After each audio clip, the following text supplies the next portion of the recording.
Okay. The bad stuff first.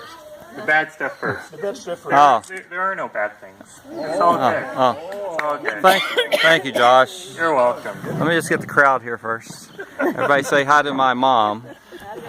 Say hi, Grandma. Okay. All right, we're ready. Good. I've learned there are some things that just shouldn't be said.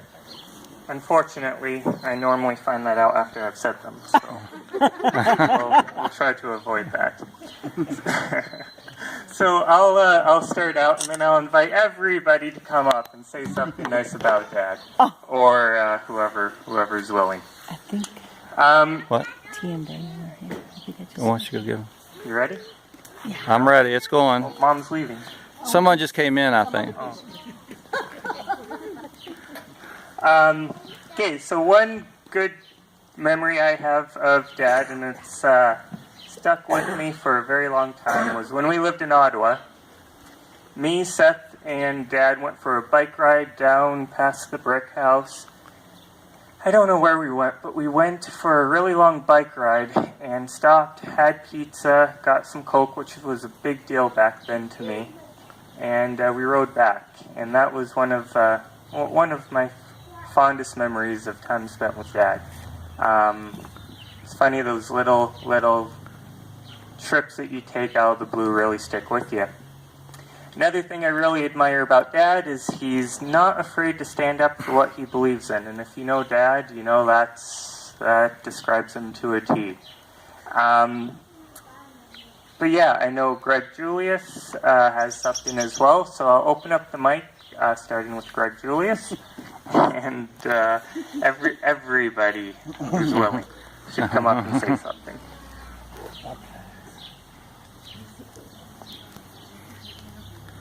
Okay. I'm trying to remember all the good things that happened. Right, don't need to do all. So way back in 1927, there was a couple of... Okay. So I remember going to Vancouver with Chip one time.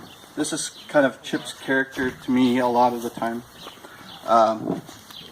He's not afraid. It seems like when I'm worried about doing something, he's not worried at all about doing something. So we were in Vancouver doing some street ministry, and it was getting dark, and it's kind of, the area we were in was kind of rough, and I'm thinking, Chip, we should probably go now. We should probably go. But he was just like, I couldn't sense any fear in him at all. Like, I was kind of afraid, but I didn't sense any fear in him, and I recognize that in him a lot, that he seems like he has no fear of a situation for doing gospel ministry, and just like, he was just, oh yeah, we should, like, it was just like off, like, just kind of like, how would you say, it's hard to explain. It's just like so casual about it. Like, oh yeah, we could just, And after he said something, I was like, oh yeah, you're probably right. We just put our trust in God, And so that's one thing I remember. And another thing I remember is just Chip goes out of his way to help people. It doesn't matter who they are. He'll just go way out of his way to help that person. I just remember one guy, the one person, his character wasn't exactly the best, but Chip went way out of his way to help this guy, way out. He was driving the person around, and etc., but and helping them in different ways. And he's helped me a lot in different ways. He's so. I'm in the church for very long.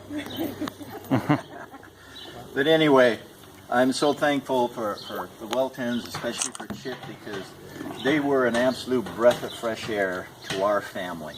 Because we used to go up and do outreach, and it'd only be my family with my wife, and she's faithful to her husband and would stick with me and go out there. And so we were invited to an outreach that Chip was in charge of, and it was like, it just changed everything for us, and we hooked up with him, and we learned a lot. I remember doing C-Train outreach on my own kind of thing, and it just didn't work very good for me, and I hook up with him, and I learned how to do C-Train outreach.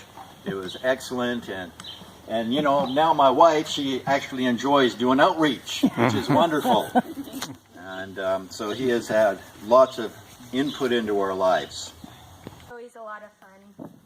And I don't know, I've definitely saw a lot of things in my dad that I want to have as I grow closer to God and stuff. And even though sometimes we disagree on a lot of stuff or whatever, I don't know.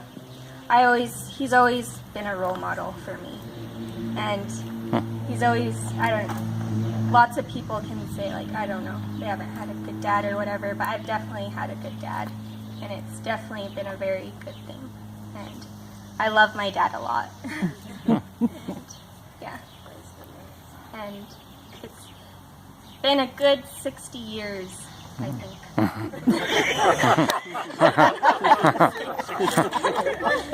Yeah, I wasn't quite prepared, but yeah. That's good. Thanks. Thank you, Hannah. Hello.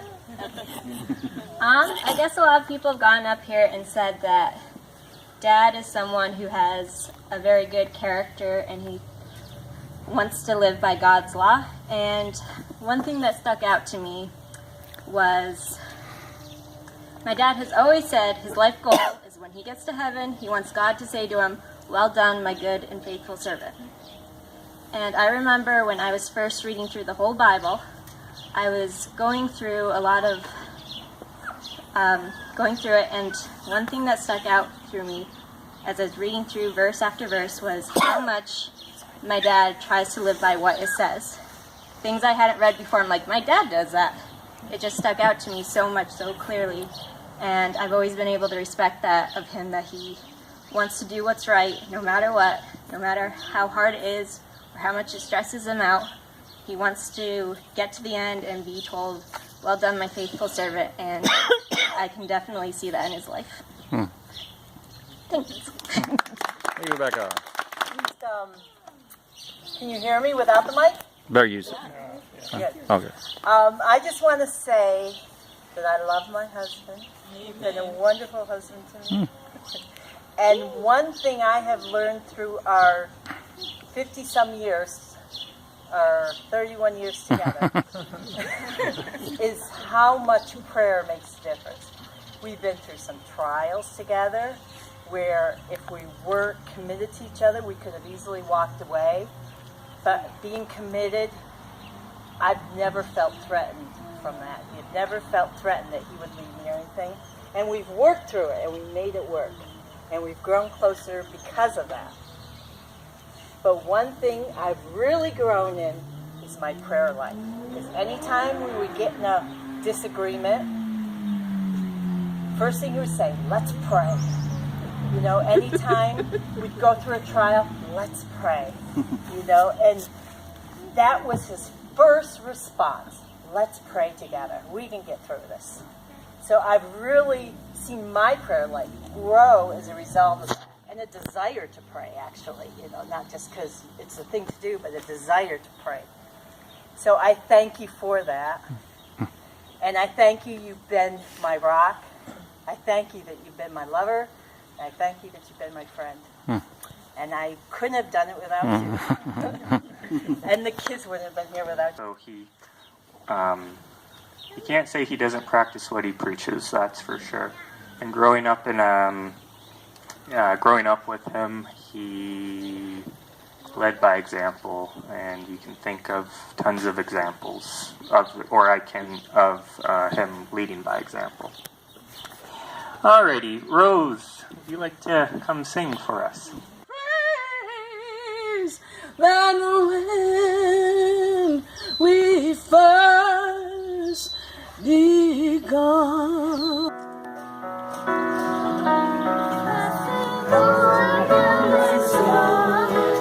Oh, my soul, worship his holy name like ever before. Oh, my soul, worship worship your holy name.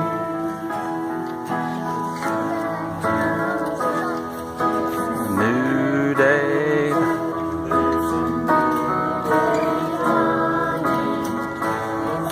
to sing songs again. Ever for me. And when the evening comes, oh my soul